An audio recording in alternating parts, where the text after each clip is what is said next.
29 जुलाई 2022 और आज हम बात करेंगे 29 जुलाई के करंट अफेयर के बारे में। तो हर साल 29 जुलाई को इंटरनेशनल टाइगर डे मनाया जाता है और यहाँ पे सबसे पहली न्यूज़ है under to coalition.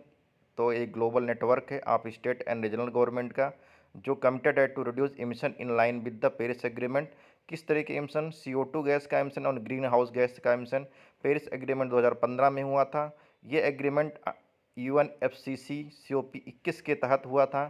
Global climate risk index में इंडिया का पोजीशन 7th है 2001 के हिसाब से, और इसको रिलीज़ कौन करता है? German watch. Memorandum of understanding between Punjab government under two coalition हुआ है, और इस तरह पंजाब छठा इंडियन स्टेट बन गया जिसने अंडर टू कोलिशन ज्वाइन किया। अंडर टू कोलिशन जो स्टार्ट हुआ था 2015 में as under two memorandum of understanding. तो अंडर टू मेमोरेंडम अंडरस्टैंडिंग से ये 2015 में चालू हुआ था। ये कहाँ पे है? कैलिफोर्निया में है। कैलिफोर्निया कहाँ? USA में है। और कैलिफोर्निया समुद्री जो करंट होती है वो एक कोल्ड करंट है। ऑलरेडी छत्तीसगढ़, जम्मू कश्मीर, तेलंगाना, वेस्ट बंगाल, महाराष्ट्र इस कोलेशन को ज्वाइन कर चुके हैं। पंजाब जो छठा राज्य बन गया इस तरह ये कोलेशन ज्वाइन करने वाला। पहला इंडिजीनियस एयरक्राफ्ट कैरियर IAC-1 वो जो है इंडियन नेवी को डिलीवर हो चुका है। इसको किसने बनाया है? कोचीन शिपयार्ड लिमिटेड ने, और इसका नाम दिया गया IAC-1 विक्रांत। विक्रांत जो है वो एक एयरक्राफ्ट कैरियर था और ये UK से इंडिया ने लिया था, और इसने काफ़ी बड़ा role India Pakistan Indo Pakistan war 1971 में प्ले किया था। पीछी वाइल्ड लाइफ सेंचुरी जो है केरला में है, ये फोन मुडी हिल्स में है, और यहाँ पे एक अन्नामलाई रीड टेल मिला है जिसका साइंटिफिक नाम प्रोटिस्टिका अन्नामलाइका है, और ये एक तरह का डैम सेल फ्लाई है यानी एक कीड़ा है। कोरियन वार 1950 से 53 में हुआ था। IUCN स्टेटस जो इंडियन टाइगर का इंडेंजर्ड है। अंतिम जन एक मैगजीन है जो गांधी स्मृति दर्शन समिति द्वारा जारी की जाती है। इसको चेयर करते हैं प्रधानमंत्री। ये 1984 में स्टेबलाइज हुई थी। इसके सेंट्रल थीम अभी लेटेस्ट एडिशन में वीर सावरकर जी थे। कराची सेशन ऑफ कांग्रेस 1931 में हुआ था। इसमें वल्लभ भाई पटेल जी ने चेयर किया था। इसमें फंडामेंटल राइट पे रेजोल्यूशन पास किया गया था।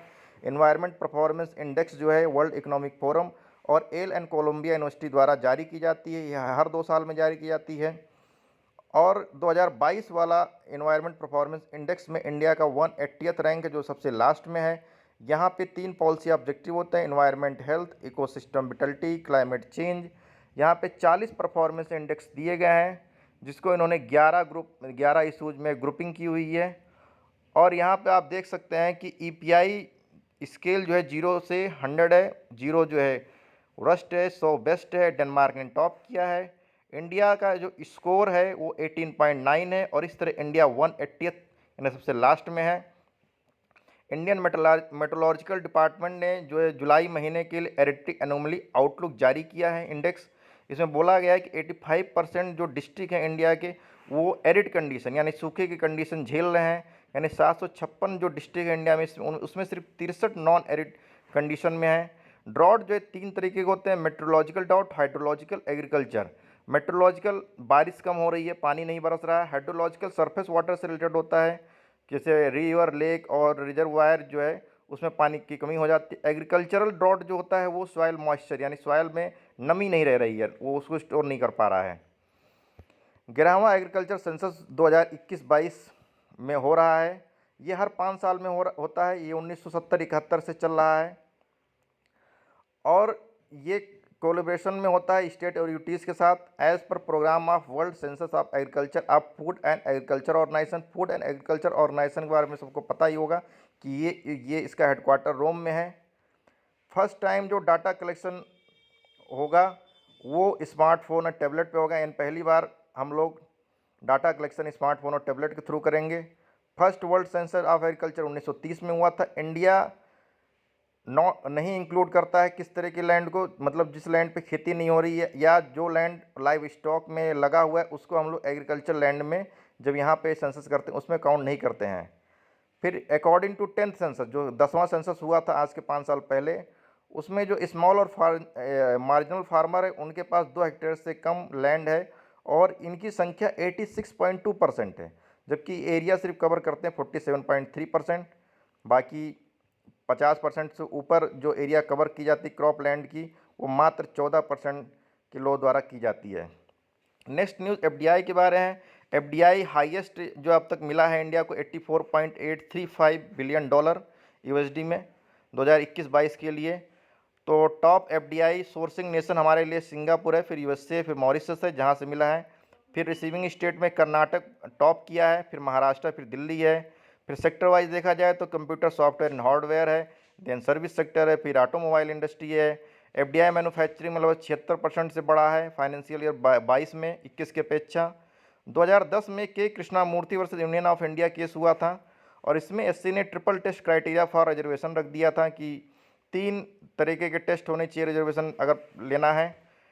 इंडिया को रिसीव हुआ highest recipient of aid for trade for developed country 2020 और the aid for trade initiative ये लॉन्च हुआ 2005 में WTO पे, वर्ल्ड ट्रेड ऑर्गेनाइजेशन पे। वर्ल्ड ट्रेड ऑर्गेनाइजेशन जो 1 जनवरी 1995 में बनी थी और ये जो प्रोग्रेस इसकी जो है चेक की जाती है, मॉनिटर की जाती है WTO और OECD द्वारा। तो और WTO 1 जनवरी 1995 में हेडक्वार्टर जिनेवा है, जबकि OECD organization for economic cooperation and development ये 1961 में बनी थी और इसका हेडक्वार्टर पेरिस में है।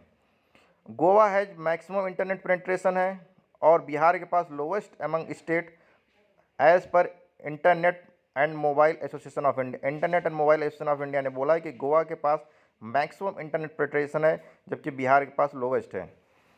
अगर इंटरनेट यूजेस की बात की जाए तो रूरल इंडिया में इंटरनेट यूज काफ़ी तेज़ बढ़ रही है एज़ कम्पेयर टू अर्बन।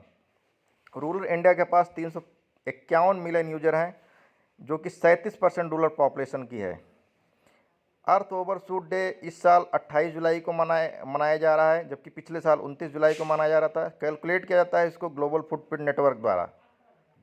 और अर्थ ओवरशूट डे ये कहता है कि आपने जो 1 साल के लिए जो रिसोर्सेज इकट्ठा होने थे वो आपने कितने टाइम में ख़त्म कर दिए। तो इस साल समझ लीजिए हमारे रिसोर्सेज 28 जुलाई को ख़त्म हो गए, जबकि अभी 5 महीने बाकी हैं। सीखो और कमाओ ये मिनिस्ट्री ऑफ माइनॉरिटी अफेयर की स्कीम है, 2013-14 से चल रही है। इसमें अपग्रेडिंग करते हैं skill of minority youth, ensure करते हैं कि 75% प्लेसमेंट हो और एटलीस्ट 50% ऑर्गेनाइज सेक्टर में हो। चीखा डर इन जरगोस माउंटेन रेंज में है, ये कहाँ पे है? इराक में। माउंट हका काबो राजी खाका बोराजी ये म्यांमार में, ये हाईएस्ट पीक है साउथ ईस्ट एशिया में। म्यांमार को गोल्डन लैंड भी कहा जाता है। यूफ्रेट रिवर जो है लॉन्गेस्ट रिवर है इराक में और टिग्रिस रिवर भी यहाँ बहती है। दोनों ड्रेन करती हैं पर्सियन गल्फ में। म्यांमार टच करता है लॉन्गेस्ट अरुणाचल प्रदेश के साथ 520 किलोमीटर, फिर इसका टचिंग इंडियन स्टेट के साथ मिजोरम के साथ है 510 किलोमीटर, फिर मणिपुर 398 किलोमीटर, नागालैंड के साथ 215 किलोमीटर। अगर और यहाँ पे इंडिया और म्यांमार के बीच समझौता भी है फ्री मूवमेंट का। फ्री मूवमेंट रजीम कहाँ तक जाती है? 16 किलोमीटर, बॉर्डर के 16 किलोमीटर के आसपास तक जो है फ्री रजीम मूवमेंट है, फ्री मूवमेंट कर सकते हैं। चिंदमिन रिवर जो है ये मर्ज करती इरावदी रिवर में और इरावदी रिवर ड्रेन करती है बे बंगाल में। आपको अगर ये इनिशिएटिव अच्छा लगा है तो लाइक सब्सक्राइब कीजिए। थैंक यू, धन्यवाद।